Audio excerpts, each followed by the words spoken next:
يعني النهارده يوم الظهر، فاللي عارفني كويس يعرف ان انا يوم الظهر ده بلعب عقله، دي حاجه اساسيه عندي. النهارده بقى هجرب ايه اكتر وزن اقدر اشيله في الويت بول ابس، العقله يعني. افتكر ان الفيديو هيكون ممتع كده وايه، وانا شخصيا ما اعرفش انا هشيل كام، لان بقالي كتير قوي ما بلعبش عقله، وبقالي كتير مش منتظم في التمرين. كده احنا هنبدا النهارده. سخنت كويس، لعبت كام عده عقله بوزن جسمي. خش بقى اول وزن النهارده 20 كيلو.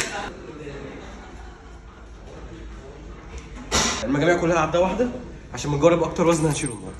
المجموعه الثانيه 40 كيلو. كده بقى انا ايه بقى نخش في الشغل التقيل.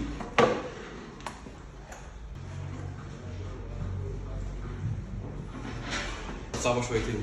الوزن الجاي ان شاء الله 20 و20 و10 50 كيلو، يعني اول مره اشيله ده.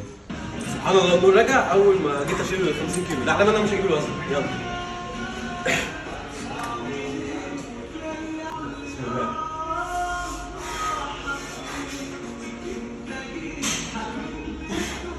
شيل ده جدع انت. ها ما جاتش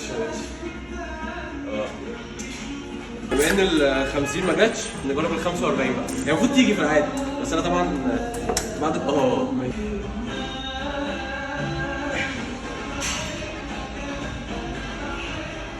مش عارف يتحسب ولا لا الصراحه، بس يلا النهارده يوم حلو يعني. بص، هو انا المفروض ما انزلش الفيديو ده، بس انا هنزله لسببين. اول حاجه ان انا استرجل ان انا بجد ال 50 كيلو دي كانت لازم تيجي، وعشان كمان انتظم في التمرين صراحه يعني بصعب. وثانيا اتعلمت حاجه الصراحه، ان انا كنت غشيم وكان المفروض العب الاول بال 45 عشان هي كانت هتيجي، وانا كنت عارف انها هتيجي، وبعد كده اخش على ال 50. هي ما كانتش هتيجي في كل الحالات اصلا. صرحت قلت اجيب ال 50 من الاول كده، وهي ما جاتش، ولما ما جاتش ال 45 ما جاتش. بوظت على باقي التمرين على فكره. يعني انا باقي التمرين كملت الظهر، التمرين كلها كانت باظت، اوزاني كلها راحت، وظهري وجعني في الاخر القطنيه وبتاع، وما كملش التمرين يعني. الحمد لله الواحد بيتعلم ان انا ما اتسرعش بعد كده واهدى شويه. وهكمل على فكره تكمله. الفيديو الجاي هشيل 45، واللي بعديه 50، واللي بعديه هشيل 60. انا حاطط 60 هو الهدف الكبير دلوقتي.